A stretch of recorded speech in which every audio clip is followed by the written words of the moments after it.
2020 was rough for a lot of reasons, but thankfully, the video games were incredible. This might be one of the strongest year of video games we've had in a long time. I played a lot of really good games this year, and there were a lot of games I never even got a chance to get around to play. I never got around to playing stuff like Crash Bandicoot 4, I didn't get to play Ghosts of Tsushima, and what an incredible problem to have. There were so many good games, I could not play them all. I did my best, but for what it's worth, these are the top 10 games of 2020. This is by no means the most polished, high-budget, wide-appeal game, but Trials of Mana was exactly what I was hoping to get out of it. I'm a big fan of the Super Famicom original, even owning it and some reproduction cards, and to see it so faithfully recreated for the Nintendo Switch and PlayStation 4 brought a lot of joy to my heart. It's that faithful recreation that makes me value Trials of Mana much higher than most. It was a new take on a familiar game, but done right. The graphic style perfectly encapsulates its source material, from the characters, to the environments, to the bosses. Gameplay is similar to what we know, but tweaked in a way that only provides more variety without any adverse effects. And the way that every familiar sound effect and music track was redone near brought a tear to my eye.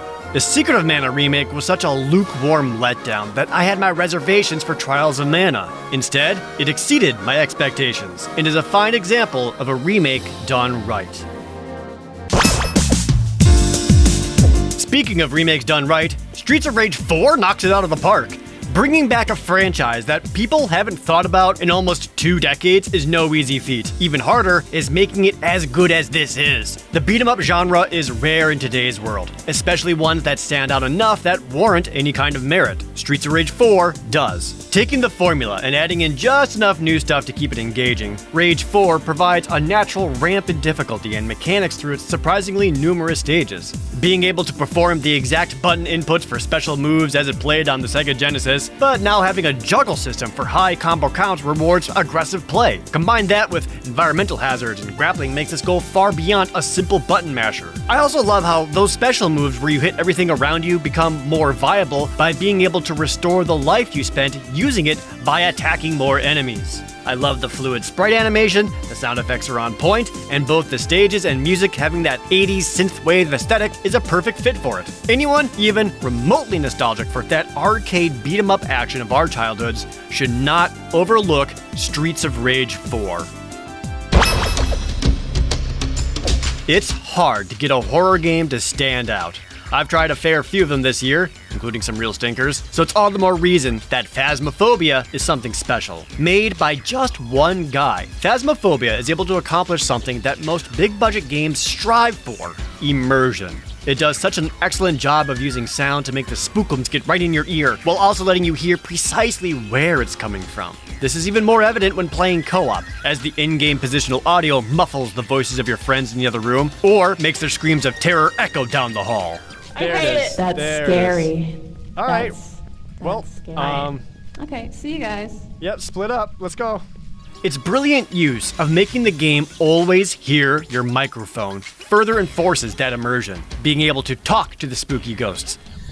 Are you here? Go check if it's Or the ghosts being able to hear you even when you don't mean to adds so many dynamic layers. It makes trying to hide from their murderous hunts add a lot more stress.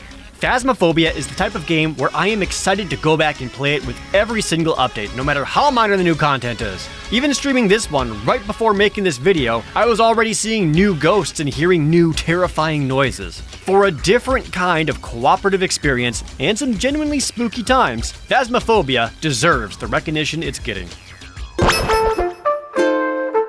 You know what's weird? I generally enjoy the Animal Crossing series, but the last one on the 3DS just didn't do it for me. I was done with it after just a couple of weeks. But Animal Crossing New Horizons for the Nintendo Switch satisfied that part of me that wants something simple, relaxing, and cathartic to play. It could also just be that it happened to come out at a time when we all really needed it, stuck at home and keeping safely apart. But I feel even without that, Animal Crossing was able to provide that simple life game that I didn't know I needed right now. Its charm has never been more prevalent, driving a need to refurbish my home or tweak my island in ways so that I have something unique and feeling pride over. Plus, being able to terraform the island itself allowed for new creative ways for everyone to express themselves or have the islands of their dreams. There's a seemingly endless supply of new recipes to craft items from, and the steady updates give reason to fire it up every few months or so. And if you ever get bored of what you have, you can always bulldoze the whole thing and move every building and start over with a new design from scratch. The community aspect of this Animal Crossing is what makes it stand out.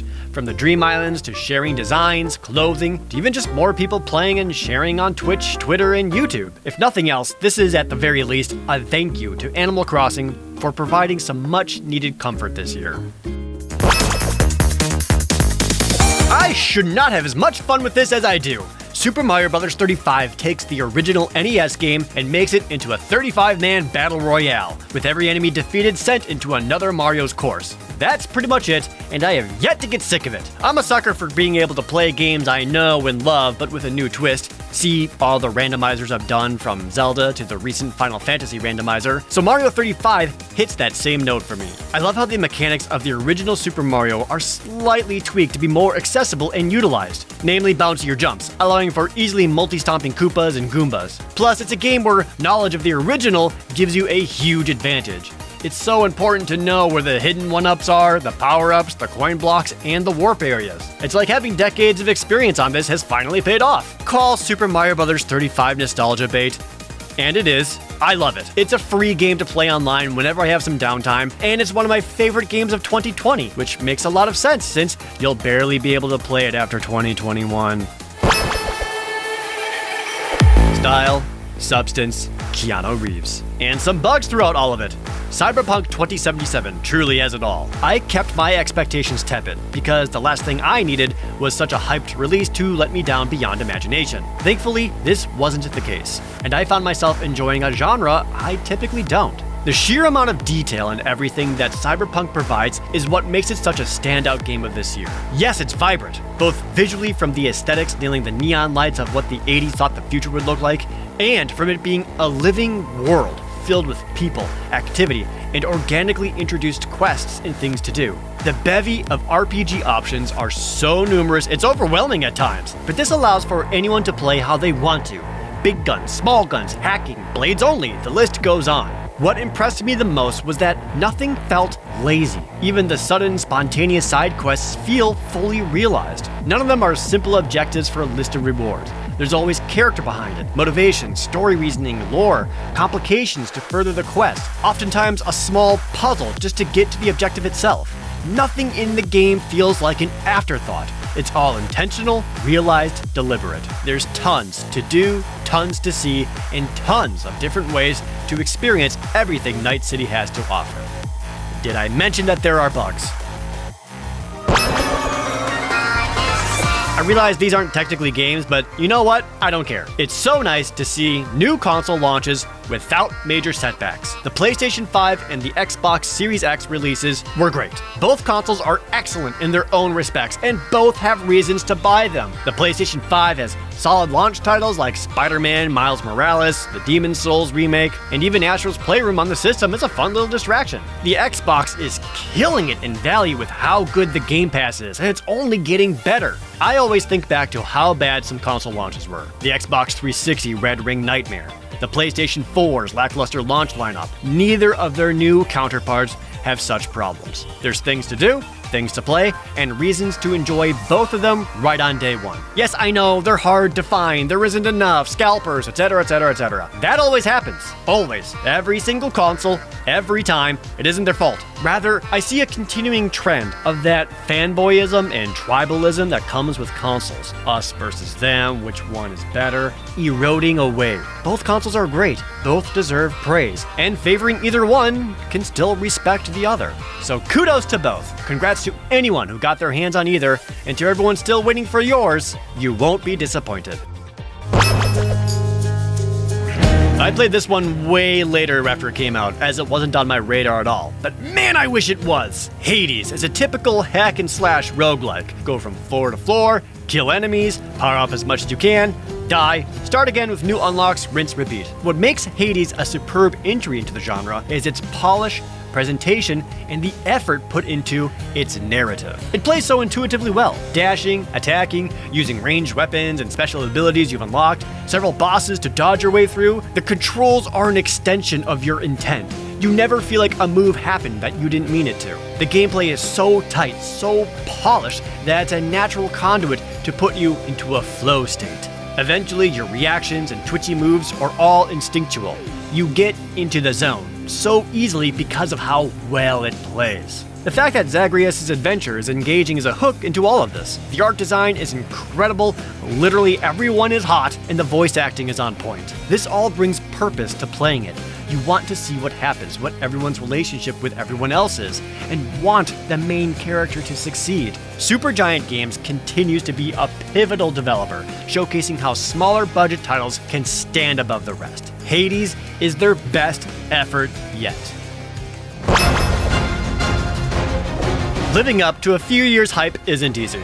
Living up to hype that's lasted well over a decade is a monumental accomplishment. Final Fantasy VII Remake is worth the hype. I had a large amount of skepticism going into it, especially when it was announced that this initial game would only cover the first few hours of the original. How can you stretch out a story that much? Turns out, quite easily, with an emphasis on the remake subtitle. Padding aside, everything in here is fine-tuned and crafted with so much respect, so much love for the legacy of Final Fantasy VII. The music is phenomenal, voice acting perfectly cast, and gameplay far more engaging than I could ever hope for. The fluid mix of slapping away with basic attacks to use the new ATB system for devastating special moves feels great. Each playable character has a unique playstyle, further enhanced by the level up system, materia, or even new attacks from different weapons. The scenes with each character have so much more emotional weight to them, not because of foresight of what's going to happen or what's supposed to happen, but because they take the time to explore their characters more. Scenes slow down enough, they make the effort to show how they treat one another and how they change towards the end. Some of my favorite moments were the slower, low-key scenes that didn't exist before, just to show moments of character. This is all icing on the cake, having played the original Final Fantasy VII. Without that experience, the new one is still incredible. It goes beyond doing the original game justice. The remake is fantastic in its own right. The previous Doom was one of my favorite games of the year when it released. I am thoroughly impressed with how Doom Eternal goes beyond even that. I went into it with a worry that it was simply going to be Doom Plus, more of the same action with a few knickknacks here and there. Not that there would be anything wrong with that, the shooting and action in the previous Doom was brilliant. Still, that reservation melted away with every pull of the trigger of Doom Guy's gun. The same adrenaline-fueled gameplay is still here, yes, that hasn't changed. The new options to Doom Guy's arsenal only enhances it without being too overwhelming. If anything, it means even less downtime in the middle of a high-octane firefight. The areas where fights are definitely going to happen retain that familiar anticipation from the previous game. There is no deep sigh of exasperation, there is only glee as you see a playground to massacre your enemies. Much like the gunplay, even more options for momentum and constant movement, swinging off of poles, air dashing, and a grappling hook super shotgun letting you fly through the air in slow motion. This is the best! At the same time, the platforming was just as engaging. Climbing walls and jumping around felt just as visceral as shooting dudes. The same goes for trying to find all the secrets. It's all so expertly crafted. By the time I finished the final familiar but oh so incredible boss, my first thought was, hell yeah, bring on the DLC. And it continues to rock. Doom Eternal is far beyond Doom plus more. It refined and further polished something already so close to flawless. A daunting task, but they succeeded, making Doom Eternal the best game of 2020. And with that, we go into 2021. And you know what? You made it. We all made it. For as bad as things have gotten, it can only get better from here. And that could include some of the video games, which would be amazing because this was such an incredible year for video games. And I know I still missed a ton of stuff. What else did I miss? Please tell me in the comments down below. And I'll see you guys all into a fresh start with 2021.